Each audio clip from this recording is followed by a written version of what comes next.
Good morning, everyone, and welcome to our panel discussion, Regulatory Water World, How to Best Prepare for Growth in Texas. And in case you missed breakfast, welcome to our second day of our 14th annual policy orientation. Real quick, this panel is eligible for CLE credits, so if you would like, at the end, you can sign up in the back. My name is Leigh Thompson, and I'm the policy analyst in the Armstrong Center for Energy and the Environment, and the moderator for today's panel. As you may or may not know, the Armstrong Center covers a variety of topics in our arena, but this morning we are here to highlight the need for meaningful reform at the state and local levels to our regulatory water systems. Texas is notorious for its fickle weather patterns. Sunny, warm days have been known to give way to a cold drizzle or downpour in a matter of minutes, or not, as we experienced in one of our long-running record droughts from 2011 to 2015. And even though we appear to be heading into another rain-producing El Nino, Texas's recent and prolonged drought should not be forgotten. As such, our regulatory system and infrastructure needs should be approached and designed with future water need and continued economic success in mind. However, in Texas, water development has been and is still plagued by well-intentioned yet onerous regulations that inhibit operations of market dynamics that our great state so desperately needs. In Texas and in water, the growing regulatory state is apparent. Under the guise of protection of water resources came restrictions on surface water transfers in the late 90s, which indirectly and directly caused an enormous expansion in the number of and authority of water permit providing groundwater conservation districts. Lack of meaningful access to surface water supplies strained population-dense North and Central Texas during this most recent drought, and unequal permitting requirements between GCDs left hard feelings between rural and urban areas. As the drought endured, state-level regulations that acted as a barrier to a well-functioning water market made matters worse, and in local regulations that restrict free enterprise were there to pile on. While recent victories in the courts have strengthened the rights of property owners, there is still a lot of policy work to be done. So today, our panelists are here to discuss where Texas's water regulatory system stands and what steps should be taken to promote economic growth in our great state while increasing the available supply of water and using the supply that we already have efficiently. So our first panelist is Chairman Bech Bruun with the Texas Water Development Board. He has served as a board member on the Texas Water Development Board since 2013, and Governor Abbott designated him chairman in June of this last year. He's held a variety of positions in Governor Rick Perry's administration, culminating in his service as Director of Governmental Appointments. His legislative experience includes service as Chief of Staff to State Representative Todd Hunter during the 81st legislative session and as General Counsel to the House Committee on Judiciary and Civil Jurisprudence. He received a bachelor's degree in business administration from the University of Texas in Austin and a law degree from the University of Texas School of Law. Thank you. Good morning. Good morning. Appreciate the opportunity to be here and take part in this conversation this morning. Real quickly, I want to talk a little bit about the Texas Water Development Board, who we are and what we do. I'm sure most of you are aware, but we've been around since 1957, and we are a multi-billion-dollar water infrastructure bank. We are the state's lead water planner, and we do that through the development of a state water plan every 5 years, and we have staff that are dedicated to advancing research, water research, science, and innovative water technologies. So you may, as you hear that, you may wonder why I was asked to be here and talk on a panel that is mainly involved in discussing regulatory matters in water. And we're going to focus, I'm going to try to set the table here and focus on future water needs and what that means, and how that would play into this conversation as we move ahead this morning. And the next several series of slides I'm going to go through are pulling data from our state water plan, from our most current state water plan, which is still the 2012 state water plan. So first here you see that we project water demands to increase between now and the year 2060 to ultimately being 22 million acre feet in the year 2060. That the bottom line there references existing water supplies. So if we were to do nothing, if we were to bring on no additional new water supplies between now and 2060, our existing supplies will decrease to 15.3. So the gap is a little less than 8 million acre feet between now and 2060 if we were to do nothing. Some new numbers or other numbers from the state water plan here. The reason, as you would expect, or one of the main reasons you would expect those demands are anticipated to increase, is the fact that we expect our state population to nearly double between now and the year 2060. That's what the numbers there on the top show you, from 25 million to 46 million between now and then. And there on the numbers, a chart that breaks out, and we do this to the plan, water needs by different sectors. So as you see, we talk about municipal needs, manufacturing, mining, steam electric, livestock, irrigation. Today, irrigated agriculture is the largest water user in the state. If you look 50 years out, or to 2060, they will no longer be, or we do not anticipate them being, the largest water user in the state in the year 2060. By then, municipal needs will have surpassed agricultural needs. And just by looking at the top part of this chart, I think you can understand why. Now, the good news is we have a plan to address these needs and this growth and these demands, and we do that through the way we develop a state water plan. So many of you recall Senate Bill 1, or have heard of Senate Bill 1 that passed in 1997. And since then, we have developed a new state water plan through our current process every 5 years. And the state water plan itself really is a compilation of 16 regional water plans. We letter them A through P. And what you see here are the statutory interests that came through Senate Bill 1 that have to be represented on each one of these groups. However, each of these groups are able to establish some of their own rules and how they do their work. But the long and short here is that as we develop the plan, it begins, and really most of the work is done at the regional water planning level. This gives you an idea of who we're planning for. There's a great amount of detail, work, and information that goes into what happens at the regional water planning level. And so it's a lot more than just a group of folks sitting around and throwing some theoretical projects around and putting them on a list.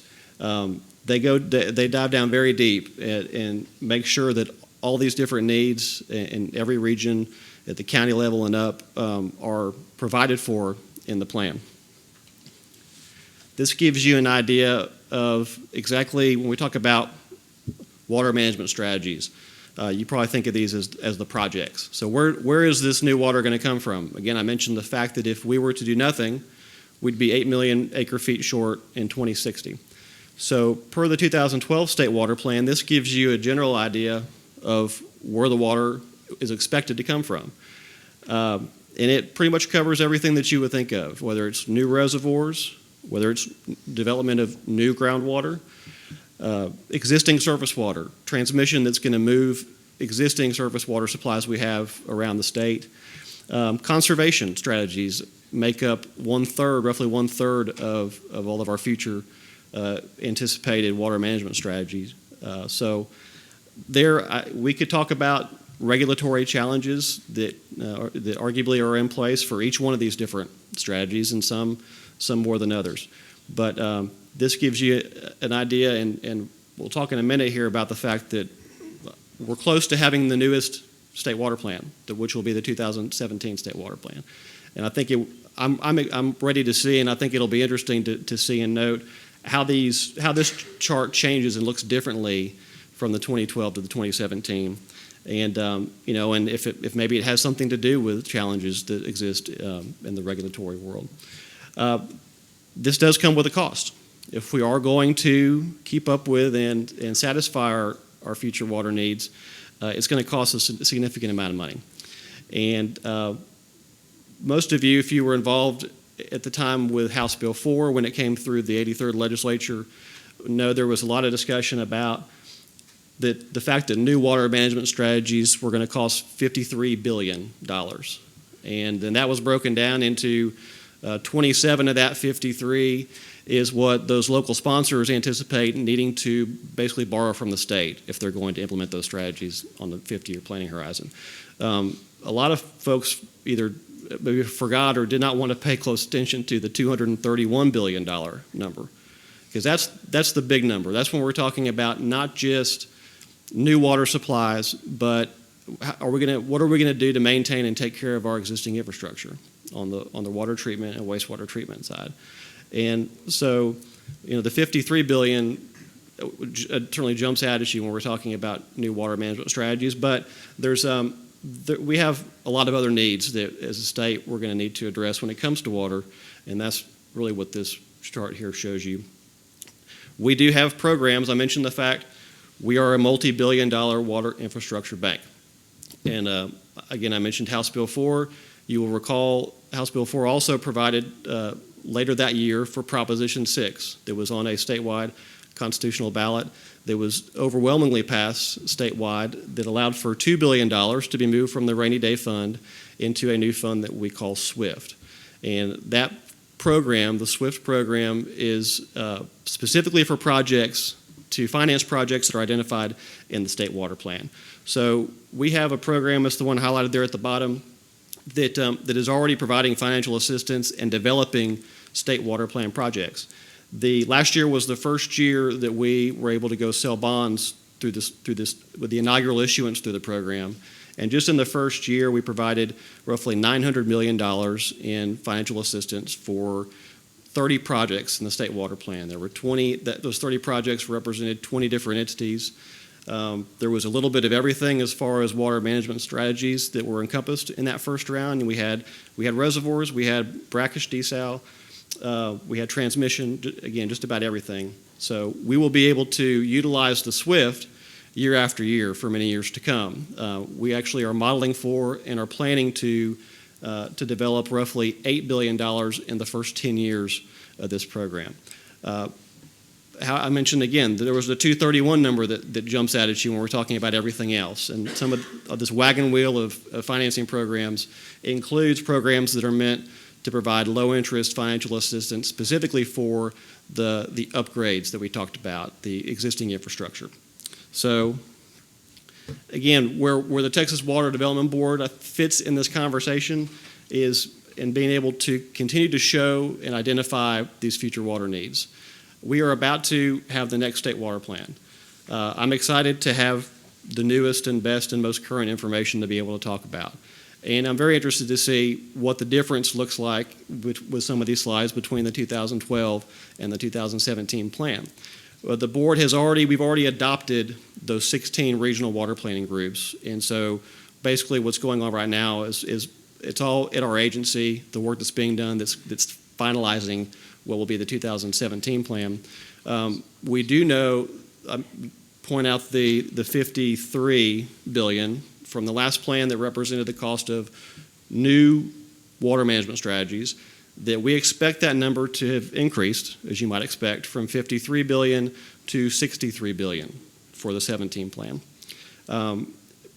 As a preliminary estimate, it looks like a big reason for that is the fact that the 2012 plan had roughly 3,000 water management strategies, and we expect the new one to have 5,000. So a significant increase in water management strategies. So I think that's a good thing in the sense that means that there's, again, the work that's being done at the regional water planning level where folks are putting projects in the plan to make sure they're able to accommodate their short and long range needs, that's taking place and the planning process is allowing for that. We have financing programs that are going to allow us to help those sponsors achieve and take care of their needs. But again, I think it was on this chart that I pointed out here, we can certainly talk about challenges that exist in the way of regulations with just about any type of water project that a sponsor may want to develop. So with that, I'm going to pass it on to the next speaker and look forward to the Q&A. Thank you all.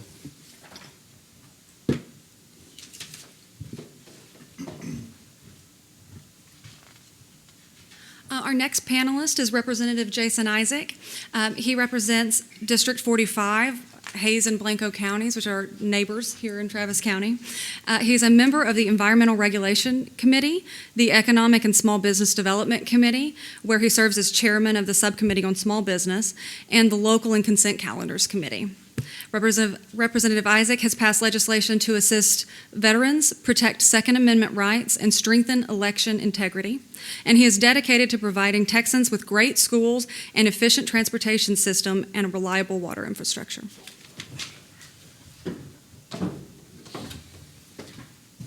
Good morning. Again, my name is Jason Isaac. I represent House District 45, which serves Blanco and Hayes counties, not too far from here. And I would say a year ago, I was probably not qualified at all to sit on this panel. And today, I may not be qualified, but I'm a lot more qualified than I was a year ago.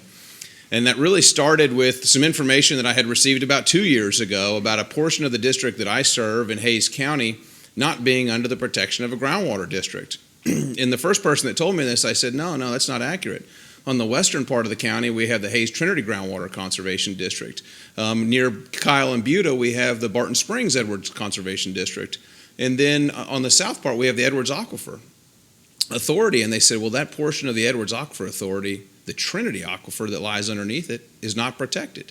And I said, wow, I didn't realize that. And so I confirmed this. I started meeting with local elected officials and experts in the areas that serve on these groundwater conservation districts, and they confirmed what I was shocked to learn, that there's a portion of Hayes County that wasn't in a groundwater conservation district. And so I began to have these discussions about what are we going to do to protect the Trinity Aquifer, where half of the county is in a priority groundwater management area. And the other area is in GMA 10. And I thought, gosh, that area that's in GMA 10, we really need to have the Trinity Aquifer protected because some bad things could happen. Well, lo and behold, December 15th, 2014, I learned about these quote-unquote bad things that could happen. Some constituents had a meeting with me in my office and said, hey, we just want to let you know that there's this company from Houston that's planning to provide water to Goforth, which is a SUD. Used to be a water supply corporation on the eastern side of Hayes County and serve people in eastern Hayes and Caldwell counties. And they're going to contract with a company out of Houston and provide water to a neighborhood and provide water to the city of Buda, which all have water demands. But they're going to take this water right out just outside of Wimberley to the tune of 5 million gallons per day from the Trinity Aquifer. And I said, well, Wimberley's in the Hayes Trinity Groundwater Conservation District. Oh, no, they're drilling test wells right now that are 1,000 feet from both the boundaries of the Hayes Trinity Groundwater Conservation District and the Barton Springs Edwards Aquifer Conservation District, just outside of their area. So rule of capture applies, so they can take all they want, and there's no protection, no regulation, nothing. And I thought, gosh, this is really going to be devastating to the city of Wimberley because that water flows, as I've been educated, from the west towards the east in the Trinity Aquifer. So that's going to have a direct impact on the water supply of farmers and ranchers in Blanco County that I serve that are completely under the protection of the Blanco Conservation District, the people in Wimberley. And so we began to work on some legislative solutions, and there were a couple of things that concerned me. One was this Goforth SUD was going to use their power of eminent domain to have a private company come in and build, own, and operate and maintain a private pipeline that they could then sell water to whoever they wanted to. And I thought, gosh, that seems like a bad use of eminent domain. It seems like really abuse. They're going way outside of their service district to get water, and then this private company is basically renting eminent domain authority to build a pipeline to get that to their customers. And I thought, that's just really not a good use of eminent domain. There's private property owners all along this 13-mile planned pipeline that were extremely alarmed, and one of them was who I met with on December 15th of 2014. And so I filed 4 pieces of legislation to deal with this particular issue, and one of them was to strip the eminent domain authority from this SUD outside of their service territory, unless they were going to own and operate and maintain and use their dollars, not rent out their authority to another company. And then a couple of others were to expand the territory, the jurisdiction of these groundwater conservation districts. One of them was to expand the Hayes Trinity Groundwater Conservation District. I ultimately didn't like that, but it was kind of a backup just in case another bill didn't work out, because they're 2 different groundwater management areas. And so I didn't think, let's stick with what the science has predicated and policy has predicated in the past with these GMAs throughout the state. Let's try to stick with an expanding one in a current GMA that serves that GMA. In the Barton Springs Edwards Aquifer Authority or Conservation District, BSEACD, is in that same GMA where the territory wasn't protected. And so that was ultimately what came to be House Bill 3405, which expanded the territory of that non-taxing district. Neither district in Hays County has taxing authority, which is something that I wouldn't have proceeded with if either one of them had levied a property tax, but they don't. They get their income off of usage fees and other fees that they charge, and so that was more palatable. Although I know there have been some issues with the Barton Springs Edwards Aquifer Conservation District in the past, and this wasn't a perfect solution, but it was the best solution with what we had to work with at the time. And so now the entirety of Hays County, because we were ultimately successful in passing House Bill 3405, it was, as I called, the Lazarus Bill. It died towards the end of session. It was brought back to life. It's no small part and due to some of our statewide elected officials visiting the town of Wimberley, where we had been dealing with this drought for several years. And then Memorial Day weekend comes and we're just deluged with floods. 16 lives were lost, hundreds of homes were destroyed. My in-laws live right down the street where the flooding was, and I drive down the River Road in Wimberley often, and you still see foundations that are bare. Hundreds of year-old cypress trees that are gone. The scenery has completely changed. If you haven't been to Wimberley, I urge you to go and take a look around and support the local community. They're still recovering. They're still rebuilding their lives. But we had statewide officials that are there meeting with people who had lost their homes, and they ask these statewide officials about how's the bill coming along to save our wells? How is House Bill 3405 coming along? This is a week before the end of the session. Some of these people have lost loved ones. They've lost their homes, and they're asking about a piece of policy to protect their groundwater in the middle of one of the worst floods in the history of Wimberley. So I think that helped with our cause to revive this bill. It was very passionate, but we were able to get it done and really give some people in Wimberley some hope and security that their groundwater is now protected when it wasn't before and it was at threat. And that brings up this issue. Are these groundwater conservation districts really the right tool? We have 98, 99 of them throughout the state. I just expanded one of them. But there are literally these boundaries within 100 feet. And you can cross over a groundwater conservation district and go down hundreds of feet and take out unlimited amounts of water, but that's the same water that's right over that line. And are we really protecting private property interests with this kind of mishmash, if you will, of groundwater conservation districts? I don't think it's the best solution to protect our private property rights and to protect our groundwater. I think we need more of a statewide approach looking at this groundwater.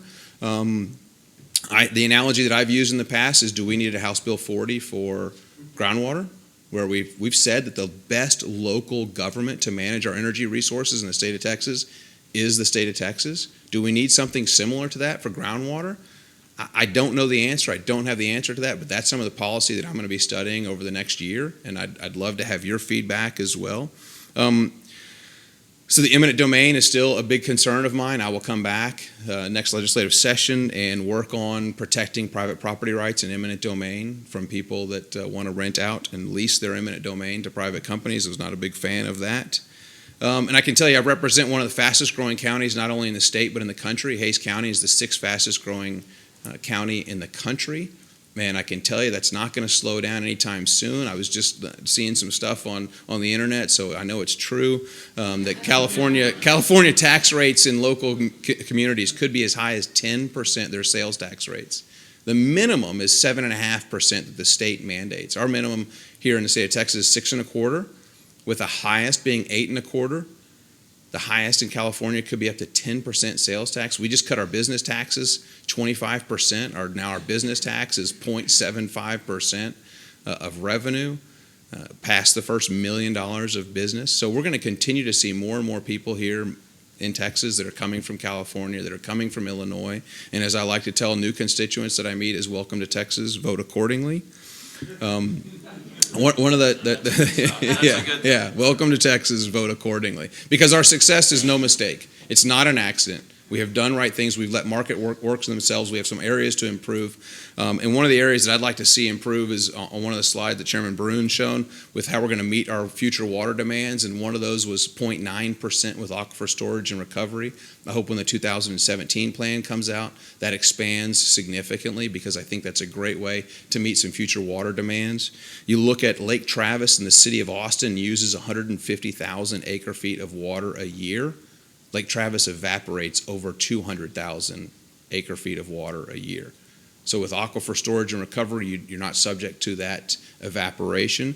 And another bill that I filed to deal with water conservation was one where it would allow the counties, it was a may, not a shall. A shall would have required a constitutional amendment, but the counties could have offered a property tax exemption for the valuation of rainwater catchment systems. Right now, if you put rainwater catchment collection systems on your homes, you're actually penalized because it increases the value of your home. Some say $10,000 to $20,000 increase in valuation. So it's a disincentive for you to add rainwater collection on your home in the state of Texas. Several people, I know a lot of people are doing it. I've seen it in my neighborhood where they're doing it. They do it in Wimberley. I've met people that live strictly off of rainwater collection systems. And it's a penalty right now if you do it. And so we've got to allow counties the authority, if they want to offer an exemption for the valuation of rainwater collection systems. Hayes County wants to. That's the largest county that I represent in number of population, and they have asked me to do this. I tried to do it last session. I will do it again next session and hope to be more successful in that area. Again, it's a may, it's not a shall. We want to encourage counties to do it, but not mandate that they do it. And so that's just some of the things that I'm going to be working on next session, and I welcome your ideas and input, and so I can learn from you. But with that, I'll move on and look forward to the Q&A. Thank you.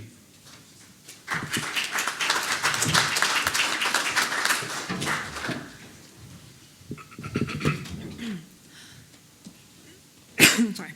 Our third presenter is Martha K. Landwehr. She's the General Counsel for the Texas Chemical Council.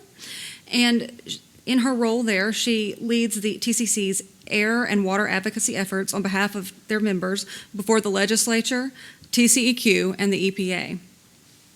She currently serves as the chair of the Policy Subcommittee and Education Subcommittee for H2O for Texas Coalition. And prior to being at TCC, she was a legal analyst for the House Natural Resources Committee at the Texas House of Representatives. She holds a JD from the University of Texas School of Law and a BA in Government from the University of Texas.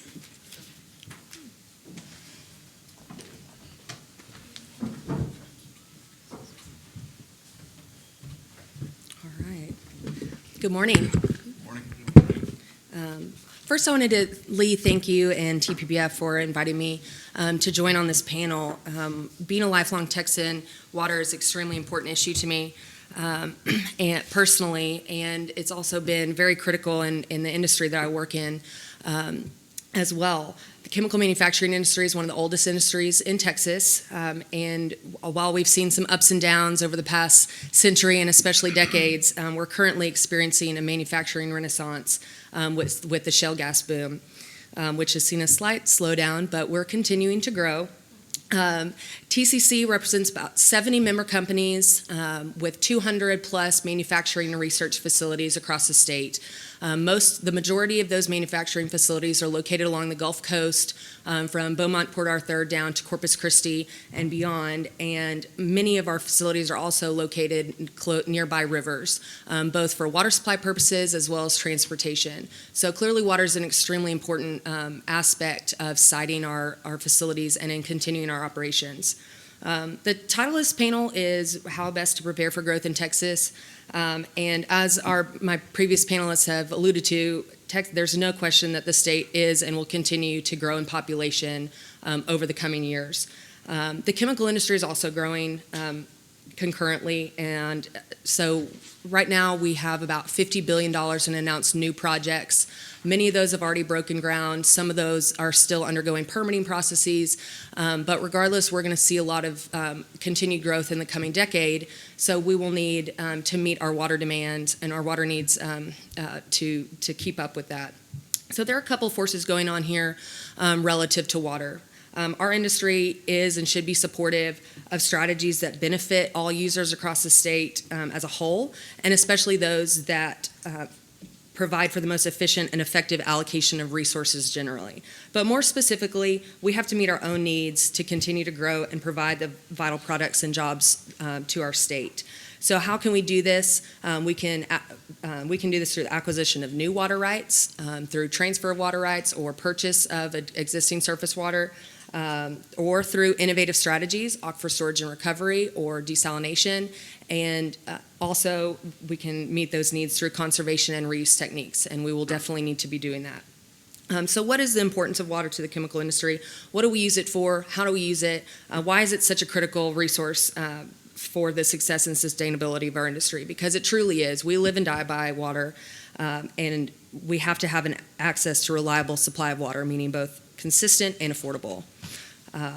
So the chemical industry is in of itself a very diverse industry, and so too are the ways that we use water. But first and foremost, I do want to note that manufacturing uses water in a non-consumptive manner. So in many cases, some, if not all of our water is either returned to the source or reused once or multiple times within our processes.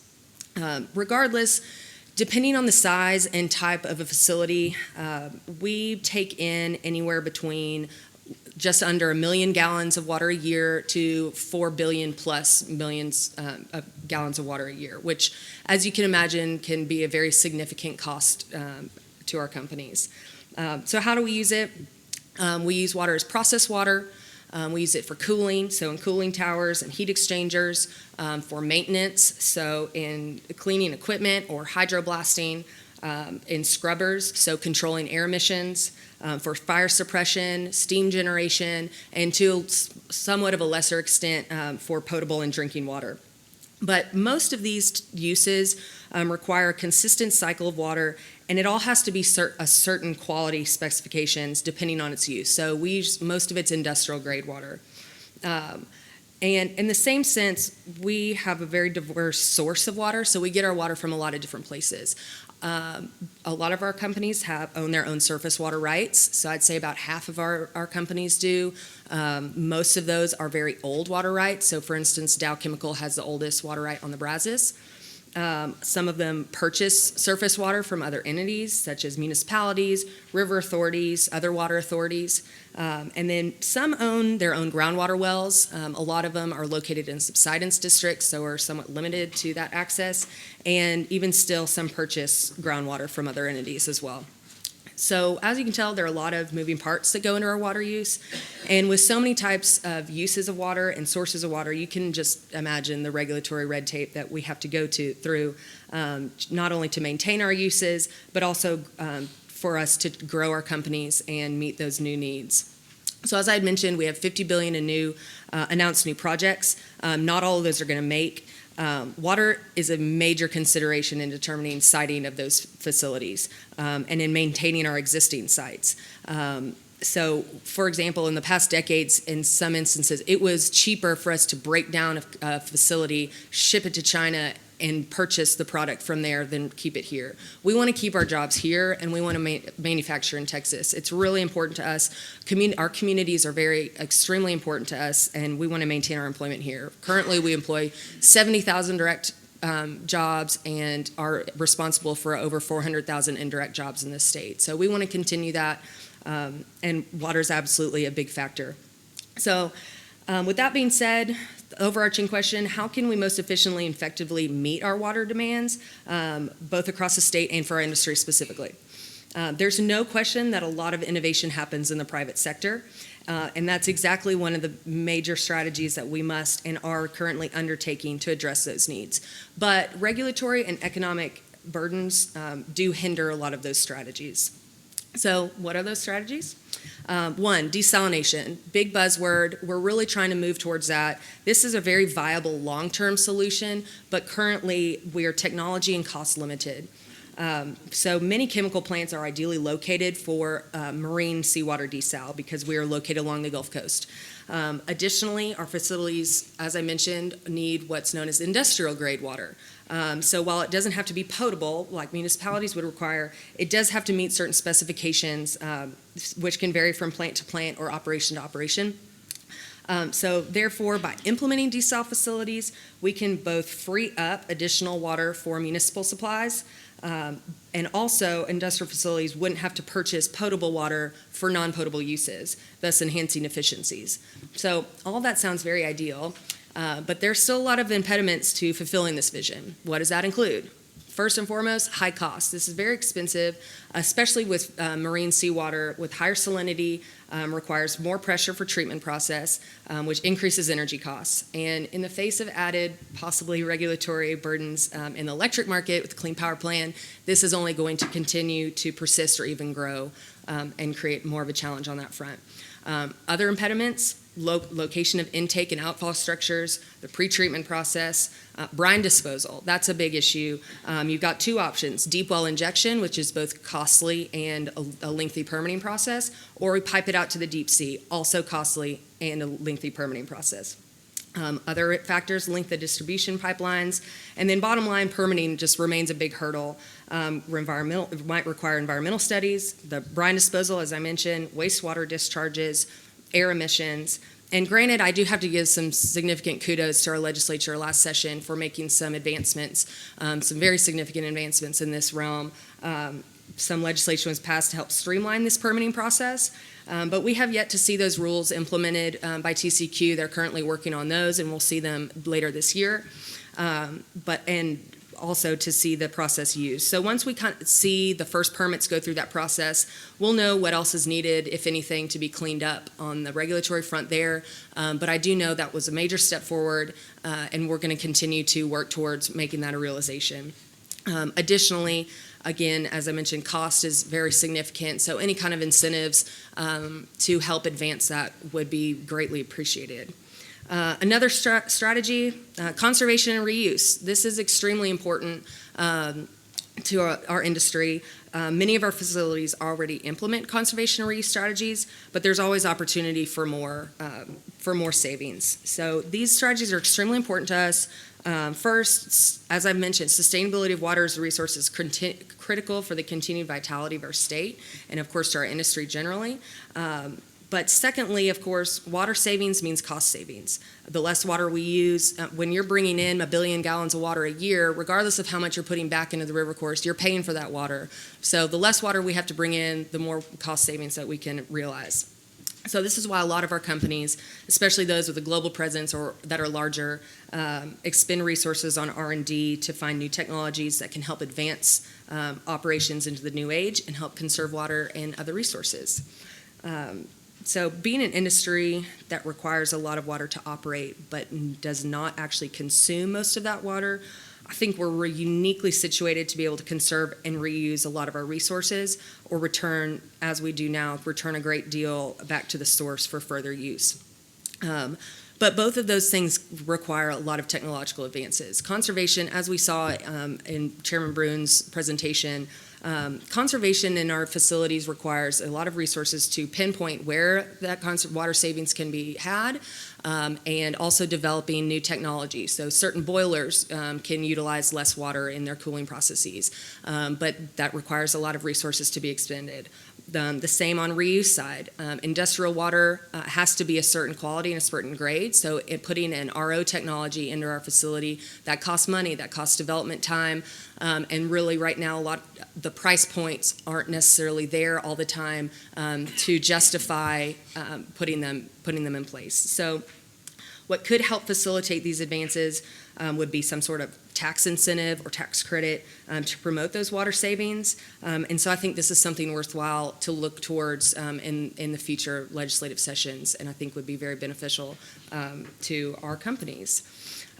Additional issues that I've seen through permitting, just permit streamlining would be really important. I know Chairman Ritter, when I worked for him 2 sessions ago, introduced a bill that would streamline the water rights permitting process, which I think would be very necessary. The TCQ is very overburdened in their permitting, and so not only streamlining that, but also providing adequate resources and funding for them to address those permitting needs would also be very important. So overall, I think in the private sector, we're making some significant strides. There's a lot of streamlining that could be done. and hopefully we will be able to get there. And I'd say overarching theme is, incentivize us to, make those advancements, and we will definitely be there. So that's all I have. All right, thank you.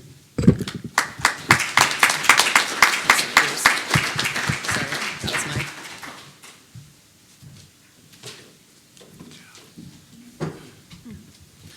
Our final panelist is Mr. Mike Mason. He's the president and CEO of Weathermatic. Under Mason's leadership, the 70-year-old company has transitioned from an irrigation manufacturer to the industry's leading sustainable, high-tech, socially conscious water management brand. Through their social initiative, Save Water, Give Life, Weathermatic has donated profits to fund clean water wells for over 4,000 families in developing countries. Thank you.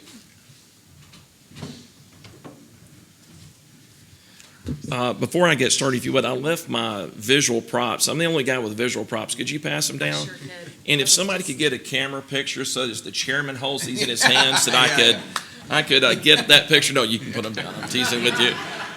I thought that would be funny. Didn't y'all like that? I know he's dying right now. He's going, oh my God, what is this guy doing up here? So anyway. This thing's awesome. I've seen this. Oh, I like, just somebody get that endorsement. I like that, by the way. I have a presentation, but before I give the presentation, one, I've got to find the clicker, so that's good, so I'm good there. But I want to make a couple of points. Number one, the panelists, some of the things y'all have said, everyone's mentioned desalination. Do me a favor, Malcolm Morris in the audience. Malcolm, raise your hand there if you would. I want to make sure that all three of you guys talk to Malcolm before the day's out. What he's doing in desalination projects is beyond legendary, is beyond anything I've ever seen. And if we can leverage that in this state, we can put ourselves ahead of any other state for many, many years to come. So now that I've done my torment to the chairman and I've given a prop to Malcolm, I'll get on with what I'm supposed to do. If I could, I want to make one point real quick. If everyone in the room doesn't understand first a simple formula, water equals growth. No water, no growth.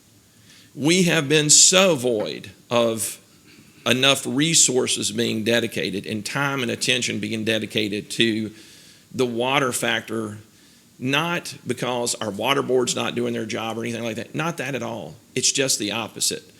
You cannot put enough emphasis on water in our community. And if you want to think about what Texas would look like without the leadership of our water board and people like that, it would be a desert. That water that they have so wonderfully managed is creating opportunity for so many people, and I just want to thank them for that. But more importantly, we have got to continue to increase that importance. So now I'll get to my presentation, if I could. So if we could, the reason why I put this up here, Weathermatic is a company, I'm not going to do a pitch for my company, but we're in 85 countries around the world. The reason why I put that up here is because I have the unique fortune of traveling all over the world and seeing the water trends that are happening. You know, I came from Mississippi, and I quite honestly had a limited view of what was going on, and now that I'm 51 years old, I'm telling you, and I've traveled basically every country in the world and have worked on water projects in every developed market. I'm telling you, we are so blessed to be in Texas, and we had better keep that position. The thing that I want to really try to emphasize to everybody here is if you can look at this graphic on the presentation here, that most people don't realize. I understand, Sid Miller did a great job talking about ag irrigation and how important it is, and he's right. But there's also the urban irrigation, urban landscape irrigation. If I were to venture to ask people in the room, do you think more water is consumed on the inside of your commercial properties or on the outside, or on the inside of your home, on the outside of your home? Most people always say, well, on the inside, of course. Well, that's not accurate. I literally sat in the room of a Fortune 10 company that's in the water business, and they argued with me about how low-flow toilets were going to save the world. And I said, how can they do that when they don't even use 10% of what the irrigation system does? They were blown away. This graphic here also represents that the bulk of the investment has been on the inside of the commercial property and on the inside of the home, and not on the outside. And I'm trying to change that quite candidly. So 70% is on the outside. And the more startling fact is that 50% of the water used in the irrigation system per the EPA is completely wasted. So you've got to ask yourself, why is it wasted? The number one issue is because we're using old technology. The irrigation timers that are at most people's homes and office buildings are nothing more than an egg timer. They have no ability to be customized for logical things like plant type, the weather. And now, Chairman, this is where I want you to use your Vanna White skills. But if we just have a simple ability to program a controller for what it's watering, what a concept. Plant type, so you can put it down now. I didn't really mean for you to do that, but thank you for that. But be able to program the controller for plant type. Is it watering trees, grass, or shrubs? Soil type. Is it clay, sand, or loam? To have a little weather station on site that's the size of a Coke can, like, wow, he's really doing a good job for this. A little Coke can, something like this that has the ability to not only shut it off in the rainfall, but measure the weather and make adjustments accordingly. So here's what I want to show to you guys real quick. The last part of this is we did a 10,000 site audit.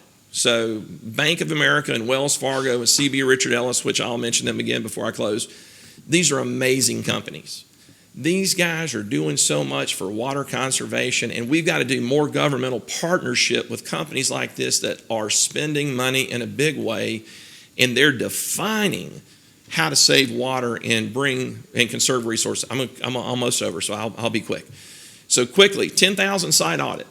Here's what it revealed. Number one, 85% did not have a working rain-free sensor, so they're watering in the rain, and they're exposing the site to advanced liability for slip and fall. 30% of the properties had at least one water line break.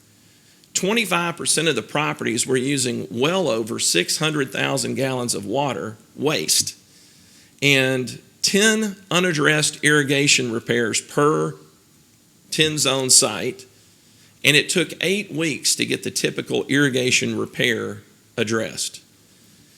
So what does that mean? That means a lot of dang water's getting wasted, and it's easy to fix. The big picture in Texas is the quote that we got from the Texas Journal, and I believe it was Texas A&M, that there's 1.6 million landscape irrigated acres. It's actually much higher than that. It was a little bit dated report, but I wanted to use their source for this. So 1.6 million irrigated acres, and if you just assume that that's the case, if you look at this, that 20% of those acres are using 50% of the water. It's a very limited number of people. You have the ability, with a little bit of tweaking from the legislature especially, but even with just simple awareness, we can identify, which I've already identified those people. I know who they are. We have the ability to go out and correct that problem and immediately contribute over 400 billion gallons of water per year. What does that mean? That's like filling up Lake Travis 3 times a year. Now, if I get any of my numbers wrong, I'm sure I'm going to get corrected by Vanna up here, but I think I'm pretty dang accurate on these things. So over 400 billion gallons of water, and that's just with addressing 20% of the waste, of the people who are wasting. I'm not going to do a product pitch, but I only had one photograph that showed you what it was. And so what's the solution? There's a no-cost solution to the state, and that is basically to start encouraging smart irrigation. California, Florida, McKinney, Texas, Frisco, Texas, thousands of cities across America have already done this. They've already mandated smart controllers. And when I say smart, all they mean is controllers that can adjust with the weather, controllers that can send maintenance alerts when something's wrong. That's all they're talking about. It does not cost any more to do this than it does to do it the old way. It's just a matter of awareness. But everybody has seen the Nest thermostat, I'm sure. But picture in your mind nothing different than a Nest thermostat in the lawn that adjusts with its environment what it needs to water. And it has the on-site weather station, again, like the size of a Coke can to help make its adjustment. So finally, just kind of look at this. Instead of once a quarter going out and adjusting your irrigation timer, this device literally measures the current weather on that landscape and modifies the runtime to only water what those plants require, and it will comply with the local water restriction. Can you imagine just simply saying, well, instead of adjusting the watering program by season 4 times, I'm going to adjust 365 times? Instead of not knowing what the soil type is and its absorption rate, the rate at which the water can go to the plant's roots, I'm going to tell it clay, sand, or loam, and it knows automatically that it can't water more than 5 minutes at an increment, or it'll all run off into the street. So here's the point. We've never been in a better time to address this solution because of the cost of convergence and the technology evolution. The cost of the technology has dropped so rapidly in the past 4 or 5 years that the return on investment can be as little as 3 months. I've had universities in this state where we've deployed the solution and we literally got the payback in the first month. That's what I'm talking about, smart solutions that don't cost anybody anything. It's just something that just when awareness comes, we can make it happen. I mentioned Wells Fargo and Bank of America did a pilot run on 860 locations. They saved over 42 million gallons of water in the first month. These were on 1/8 of an acre sites, guys. 1/8 of an acre, not a big old huge campus university, 1/8 of an acre. This is documented by their sustainability team. 42 million gallons in the first month on only 860 sites. Kurt Ratkins, the head of sustainability, he comes back and says it's so successful they're going to do 3,000 sites. And now all of these companies now have done research and they're deploying. These are great brands that people are very, very comfortable with, and they've done the research. Now we've got to do our part as a legislative side and do our motivation. Again, I'm not going to go through this detail, but we expanded that and did a audit on 1,000 different customers, and the average savings was 53%. If anybody can remember, I'm going to see what's our water conservation goal for the state in the plan. Do y'all remember what he said? 25% was our goal. If we just did this with this one category, this category can generate over 50%. And that's a significant category. The cost was the same. It was about a 50% reduction in cost. It was about, I can't read that, but I think it was $6 million on 1 billion gallons of water. And we have cities and universities that are adopting it faster than you can imagine, but still less than 1%. Less than 1% of the market is executing this type of strategy simply because of awareness. Now, we're working hard, but we need your help. We need people, whether it's us or other companies, it doesn't matter. We just need to get people aware that smart technology, the ability to adjust water management with the weather, to provide alerts when there's a maintenance problem, can contribute in a big way. So here's where I'm in really big trouble because I do not have my glasses on and I can't read it. But number one, so what are the solutions? Number one, require smart controllers on new construction. So let me make this point. This is my last slide. I think there's one after this. So here's the thing. If we want to address this segment of water use and water waste, we can solve the problem completely in 7 to 10 years, which is a short period of time in a legislative concept, with no cost from the state. We have to do really 3 things. Number one, we have to require smart controllers on new construction, period. End of statement. If you're going to build, you better put out something that's going to be water efficient, just like we did for the low flow toilet, right? Number 2, we have to upgrade the state facilities. Start with the people like the cities where we said I think the chairman said that the number one consumer of water will quickly become the municipalities in 10 years. I'm off, I promise. Give me my time, shut up and get down. So I'm done. Last thing is to drive smart rebates and variances. So in other words, basically this, raise the rate of water and then give people incentives to comply with the new technology, and you can have a variance from the restriction or get a better rate. And that way it doesn't cost anyone any money. So with that being said, there's the flower that says time's up.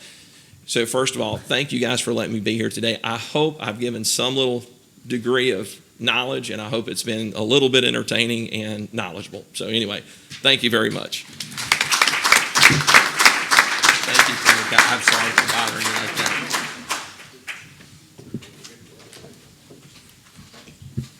Alrighty, guys. With that, we're going to open the panel up to quick Q&A session. So we've got somebody walking around with a microphone. If you've got any questions, we've got a couple in the front. Who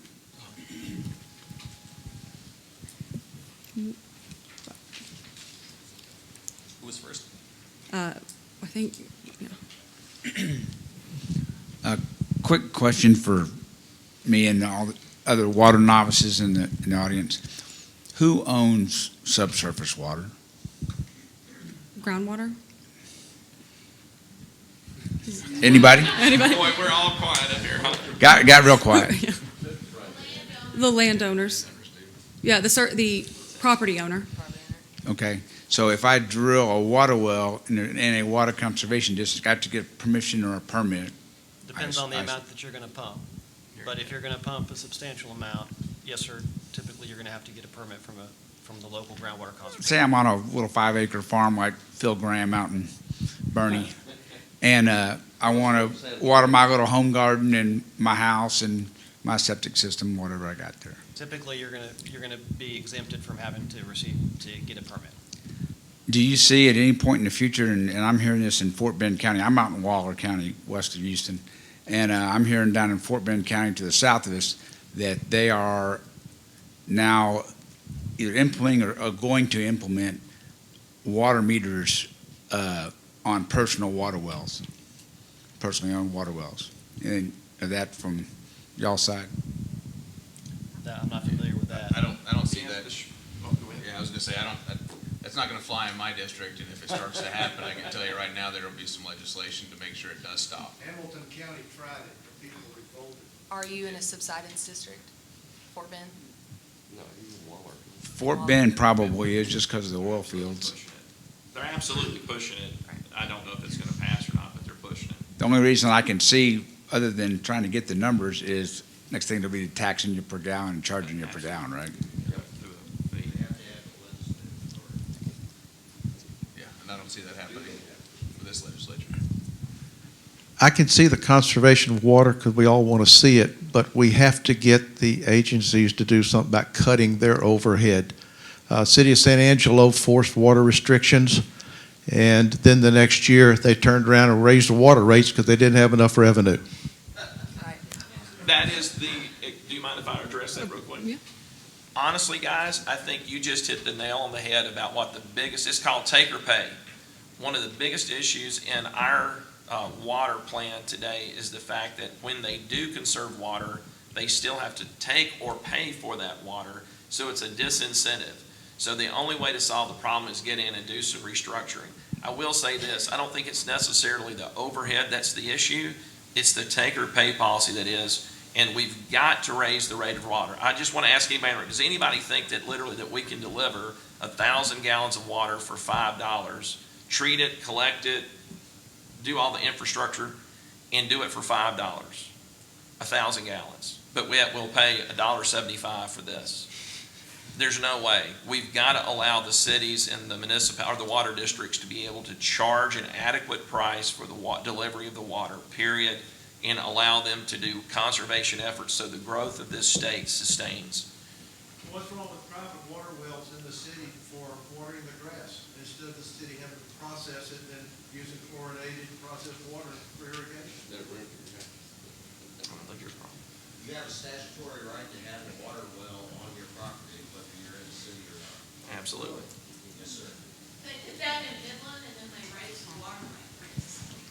Yeah, you're starting to see some of these governments just grow out of control that are water municipalities. They're going to cut you back on your water usage, and then you're going to start to charge you drought fees. These governments are just growing out of control, and you're seeing it with authorities and districts throughout the state that they're just getting too big and they're getting too powerful. They're having too high reservation fees for people to use their water, and so then they lose their water rights, and I think you're going to see some takings cases. I will tell you on home construction, one of the things that we were successful in passing, we passed a bill that it actually Representative Donna Howard passed it. We had language that was in a bill to allow people to reuse gray water at their homes, basically expanding the use that they could use it for now. So you can start to see people flushing their toilets, reusing gray water for more irrigation around their homes. It was very limited prior to last legislative session. I had filed a bill, Representative Howard had filed a bill after mine, and I thought hers was better.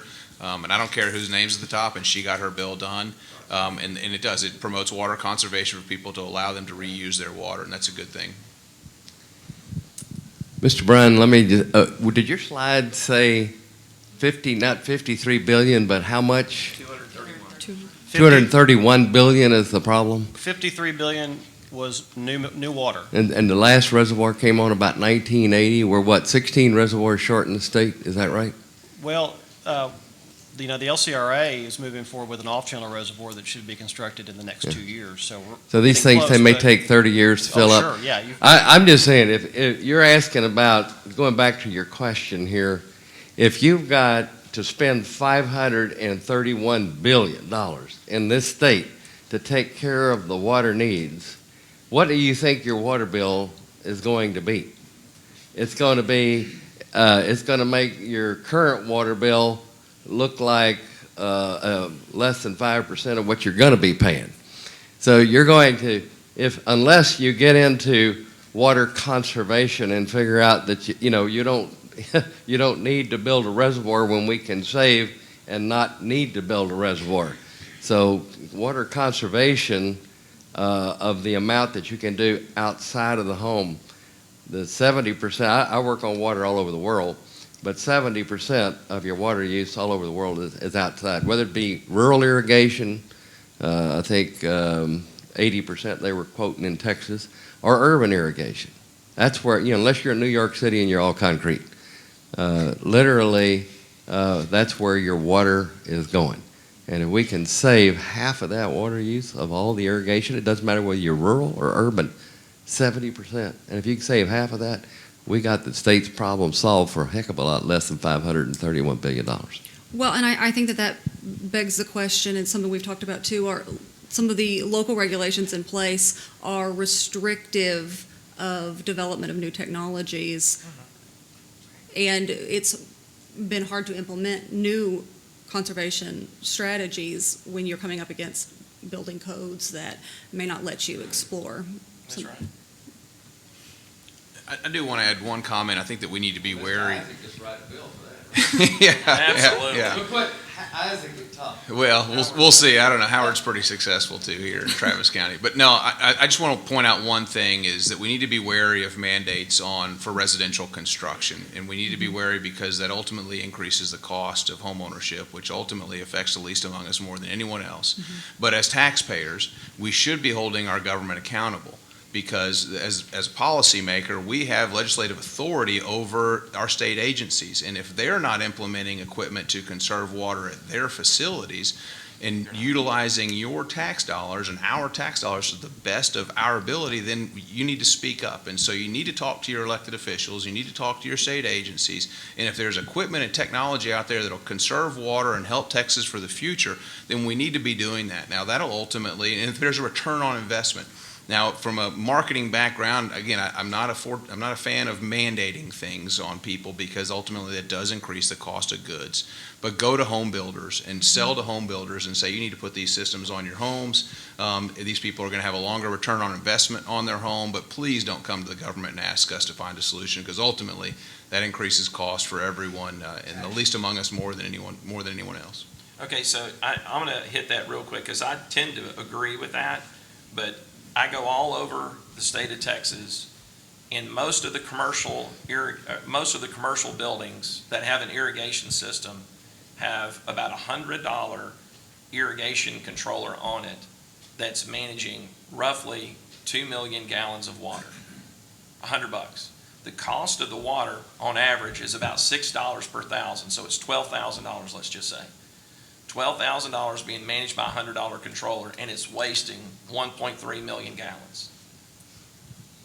And I'm out there preaching the gospel, trying to get, well, building code doesn't say I have to do it, so I don't do it. Well, that's an education issue, and I would tend to agree with Mr. Isaac in that, if you raise your water rates, I live in Midland as well, and I can tell you, because of the rate increases we have seen, more than them coming out and finding people because you're using too much water, those rate increases have made a difference on how we look at using our water. Absolutely. And so instead of mandating something that you have to do, let's go in, let's make the rate that we pay, make it cost prohibitive to waste it.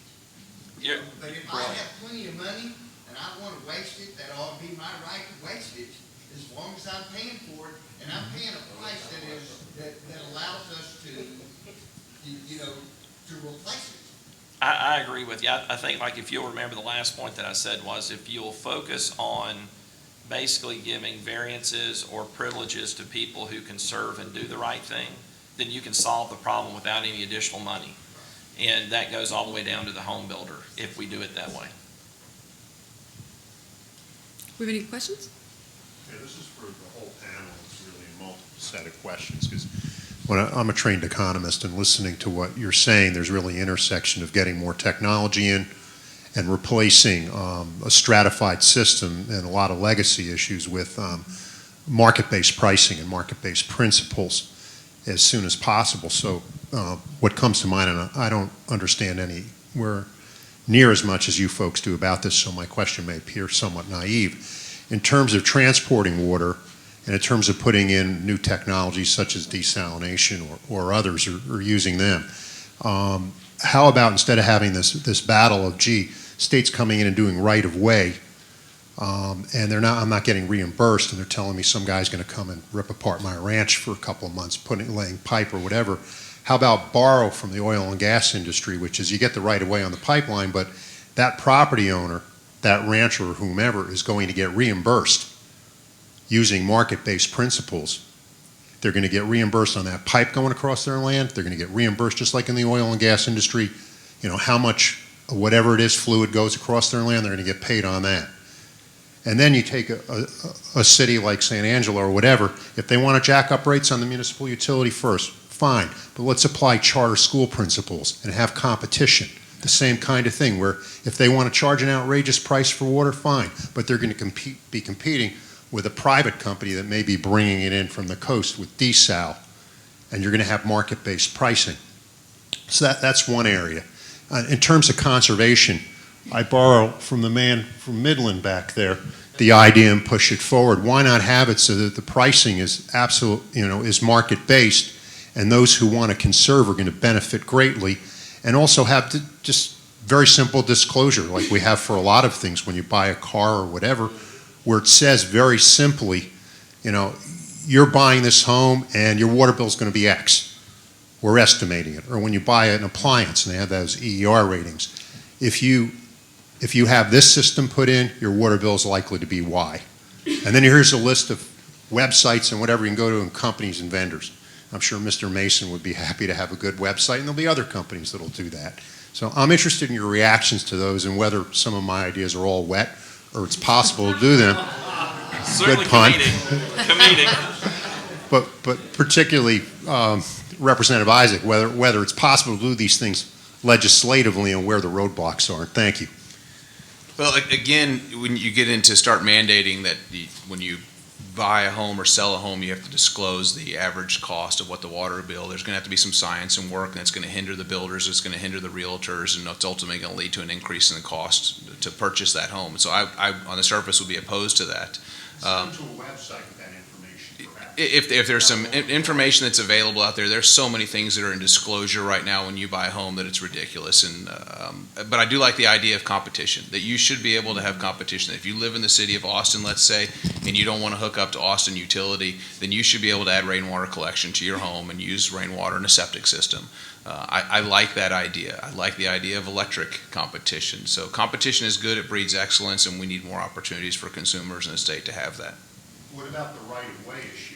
The right-of-way issue, I'm not as familiar with that, but that kind of gets into my issue with eminent domain a little bit. And I know that some of the landowners were going to be compensated if there was pipes going across their property, but I'm just not educated enough on eminent domain and right-of-way takings like that.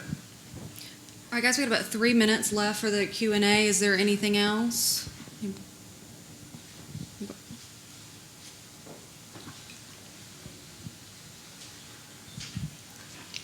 We moved from California to Texas, and so we're familiar with water restrictions, high price of water. We find in Texas it's no worse, I think, better in some respects in Georgetown, north of here. So I read in the Wall Street Journal, interesting thing, that in California, which they've done a terrible job increasing their water supply, and you know about the drought they're experiencing, that they could have doubled the size of the Lake Shasta reservoir by building a dam or building up the dam. And it would have cost, according to the paper, $1.8 billion. And they're spending how many billion on a train to go from the middle of the south to the middle of the north and doesn't get you where you want to go. But they won't spend $1.8 billion. But part of the problem was that there was an Indian tribe that was dancing on top of the dam, and just the general attitude towards any kind of development pervasive there. I just wanted to share that story, and I don't think that goes on here in Texas very much, does it? That's not the high-speed trains to nowhere. But welcome to Texas, vote accordingly. Yeah. I will give kudos to our board, who has done a masterful job compared to other states. I will tell you that. I mean, they've done a masterful job compared to many other states. Liz Taylor from Midland, Texas, and I was late after I was arranging for someone from the state convention to come talk to our Midland County Republican Women, which is the largest women's organization in the nation. And I'm a landowner, so I didn't along the Gulf Coast, southwest of Houston, and we just had a big water pipeline that was built from Garwood near Matagorda County all the way down to Corpus Christi to bring water. We have rice fields. That's why I really wanted to come to this, because we haven't had any water from the LCRA down there for 3 years. This one, and you know, it's affected the cities. I mean, it's not just the farmers, but the Bay City and the towns down there are dependent upon the income that the rice farmers make. Plus, it's our exports. Texas doesn't have that many exports, and you know, rice is one of them. But anyway, that aside from, we were paid for the easement that went alongside our rice farm down to Corpus. So I don't know if that answered the question. I don't know if it had something to do with other pipelines that had to do with salinization. But this one that's going to Corpus, we did get paid for. Well, I think with that, we're going to wrap up. I want to thank all of our panelists so much for taking your time out and showing up early in the morning to answer questions. Thank everybody for attending.